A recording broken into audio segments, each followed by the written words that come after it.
Indian വ്യോമസേനാ തലവൻ ഇപ്പോൾ ബാംഗ്ലൂര് നടത്തിയിരിക്കുന്ന ഒരു പരാമർശം വലിയ ശ്രദ്ധ നേടുകയാണ്. ഓപ്പറേഷൻ സിന്ദൂറിൽ ഇന്ത്യ എത്ര പാകിസ്ഥാൻ വിമാനങ്ങളെ തകർത്തു?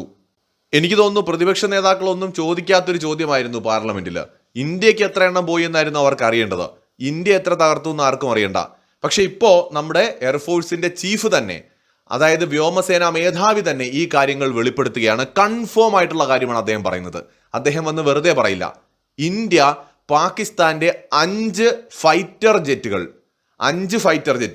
ഇത് കൂടാതെ ഒരു airborne early warning and control aircraft, അതായത് നിരീക്ഷണവും മുന്നറിയിപ്പും ഒക്കെ നൽകുന്നതിനായിട്ട് ഉപയോഗിക്കുന്ന ഒരു എയർക്രാഫ്റ്റും 5 ഫൈറ്റർ ജെറ്റുകളും ഉൾപ്പെടെ 6 വിമാനങ്ങൾ ഇന്ത്യ ഓപ്പറേഷൻ സിന്ദൂറിൽ പാകിസ്ഥാന്റെ 6 വിമാനങ്ങൾ തകർത്തിരിക്കുകയാണ്. ഇത് എങ്ങനെയാണ് തകർത്തത് എന്ന് അദ്ദേഹം പറയുന്നുണ്ട്. 300 കിലോമീറ്റർ ഡിസ്റ്റൻസിൽ നിൽക്കുമ്പോൾ തന്നെയാണ് നമ്മൾ ഈ എയർക്രാഫ്റ്റുകളെ തകർത്തത്. അതായത് പാകിസ്ഥാന്റെ വിമാനങ്ങൾ ഇന്ത്യൻ എയർ ഡിഫൻസ് സിസ്റ്റത്തിന്റെ അവിടെ നിന്ന് 300 കിലോമീറ്റർ അപ്പുറം നിൽക്കുമ്പോഴായിരിക്കണം ഇത് തകർത്തിട്ടുണ്ടാവുക.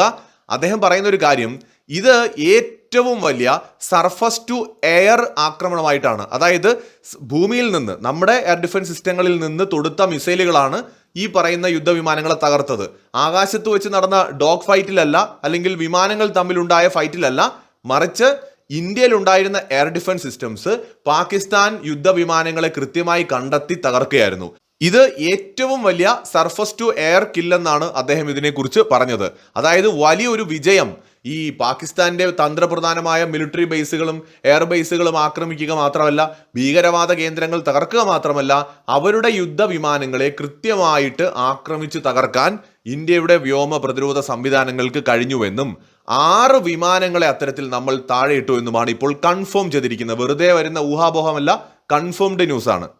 ആർമിയാണ് തീരുമാനിച്ചത് എപ്പോൾ എങ്ങനെ തിരിച്ചടി കൊടുക്കണമെന്നുള്ളത്. എല്ലാ സ്വാതന്ത്ര്യവും ഞങ്ങളുടെ മേൽക്ക് ഉണ്ടായിരുന്നു. ഞങ്ങൾക്ക് ഒരു തടസ്സവും ഉണ്ടായിരുന്നില്ല ഡിസിഷൻസ് എടുക്കുന്ന കാര്യത്തിൽ. യുദ്ധം എങ്ങനെ മുന്നോട്ട് കൊണ്ടുപോകണം, എത്ര വരെ എസ്കലേറ്റ് ചെയ്യണം, എവിടെ സ്റ്റോപ്പ് ചെയ്യണം എന്നതിനെക്കുറിച്ച് കൃത്യമായ ധാരണ ആർമിക്ക് ഉണ്ടായിരുന്നു. അതോടൊപ്പം തന്നെ അദ്ദേഹം ഒരു കാര്യം കൂടി പറയുന്നുണ്ട്. റഷ്യൻ മെയ്ഡ് S-400 സിസ്റ്റം മികച്ച രീതിയിൽ പ്രവർത്തിച്ചു എന്നാണ് അദ്ദേഹം പറയുന്നത്. അതായത് വണ്ടർഫുൾ ജോബാണ് അത് ചെയ്തത്.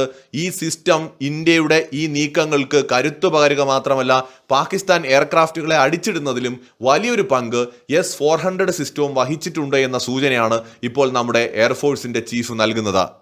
ഇന്ത്യയുടെ ലോങ് റേഞ്ച് ആക്യുറേറ്റ് ആയുധങ്ങൾ ഓപ്പറേഷൻ സിന്ദൂറിൽ ഉപയോഗിക്കുകയും ചെയ്തിട്ടുണ്ടെന്ന് അദ്ദേഹം പറയുന്നുണ്ട്. അതായത് ഇന്ത്യ പാക് യുദ്ധത്തിന് ശേഷം, അല്ലെങ്കിൽ ഓപ്പറേഷൻ സിന്ദൂറിന് ശേഷം ഇന്ത്യയുടെ ഒരു ഉയർന്ന ഉദ്യോഗസ്ഥൻ, ഏറ്റവും ഉയർന്ന ഉദ്യോഗസ്ഥനാണ്, ഏതെങ്കിലും ഒരാളല്ല, നമ്മുടെ എയർഫോഴ്സിന്റെ ഹെഡാണ് പറയുന്നത്. അദ്ദേഹം വന്നിരുന്ന് വെറുതെ വളവള പറഞ്ഞിട്ട് പോകുന്ന ആളല്ല, ഊഹങ്ങൾ പറയുന്ന ആളല്ല. അല്ലെങ്കിൽ അദ്ദേഹം സോഷ്യൽ മീഡിയയിൽ നിങ്ങൾ കണ്ടില്ലേ എന്ന് പാകിസ്ഥാന്റെ മന്ത്രി ചോദിച്ചതുപോലെ പറയുന്ന ഒരാളല്ല. എവിഡൻസ് വെച്ച് സംസാരിക്കുന്ന ആളാണ്. അദ്ദേഹം ഒരു കാര്യം പറയുമ്പോൾ സ്വാഭാവികമായി അദ്ദേഹത്തിന് അറിയാം നാളെ ഇതിന്റെ തെളിവ് എവിടെയെന്ന് ചിലപ്പോൾ പാകിസ്ഥാൻ ചോദിക്കും. അങ്ങനെ ചോദിക്കുമ്പോൾ കൊടുക്കാനുള്ള തെളിവ് സഹിതം കളക്ട് ചെയ്ത് വെച്ചിട്ടാണ് അദ്ദേഹം വന്നൊരു വാർത്താ സമ്മേളനം നടത്തുകയോ അല്ലെങ്കിൽ മാധ്യമങ്ങളുടെ മുമ്പിൽ ഒരു കാര്യം പറയുകയോ ചെയ്യുന്നത്. അല്ലാതെ വെറുതെ വന്ന് പറഞ്ഞിട്ട് പോകുന്ന ആളല്ല. അല്ലെങ്കിൽ ഞങ്ങൾ വലിയ സംഭവമാണെന്ന് കാണിക്കാൻ പറയില്ല. അങ്ങനെയായിരുന്നെങ്കിൽ ഈ സംഭവം നടന്നതിന് തൊട്ടടുത്ത ദിവസം തന്നെ നമുക്കിത് പറയാമായിരുന്നു. പക്ഷെ പറഞ്ഞില്ല. നമ്മൾ വളരെ ക്ഷമയോടെ തന്ത്രപരമായിട്ട് വെയിറ്റ് ചെയ്തു. വളരെ ലോ പ്രൊഫൈൽ കീപ്പ് ചെയ്തുകൊണ്ട് പറയേണ്ട സമയത്തെ പറഞ്ഞുള്ളൂ. നമുക്കൊന്നും ആരെയും ബോധ്യപ്പെടുത്താനില്ല. നമ്മൾ എന്ത് ചെയ്തു എന്നുള്ളതിന് കൃത്യമായ ബോധം നമുക്കുണ്ട്.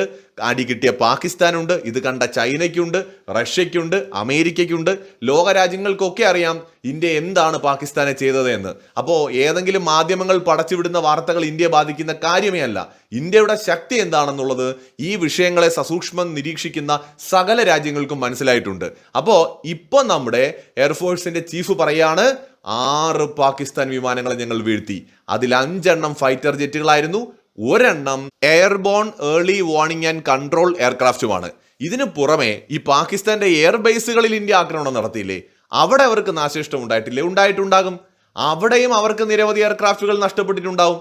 അതിലേക്കൊന്നും പോകുന്നില്ല. പല വാർത്തകളിലും 10ഉം 15ഉം 18ഉം ഒക്കെ എയർക്രാഫ്റ്റുകൾ പാകിസ്ഥാന് നഷ്ടപ്പെട്ടിട്ടുണ്ട് എന്ന് സൂചനകളുണ്ട്. നമ്മൾ എന്തായാലും അതിലേക്ക് പോകുന്നില്ല. ഇപ്പം നമ്മുടെ എയർഫോഴ്സിന്റെ ഹെഡ് കൺഫേം ചെയ്ത വാർത്ത, ഇന്ത്യയുടെ എയർ ഡിഫൻസ് സിസ്റ്റംസ് മാത്രം തകർത്തത് 6 പാകിസ്ഥാൻ വിമാനം. JF-17 കാണും, F-16 കാണും. അതായത് അമേരിക്കയുടെയും ചൈനയുടെയും അടക്കം യുദ്ധവിമാനങ്ങളെയാണ് ഇന്ത്യ അടിച്ചിട്ടത് എന്നുള്ളതാണ് ഏറ്റവും സവിശേഷമായ കാര്യം. മറ്റൊരു വീഡിയോയുമായി വീണ്ടും കാണാം.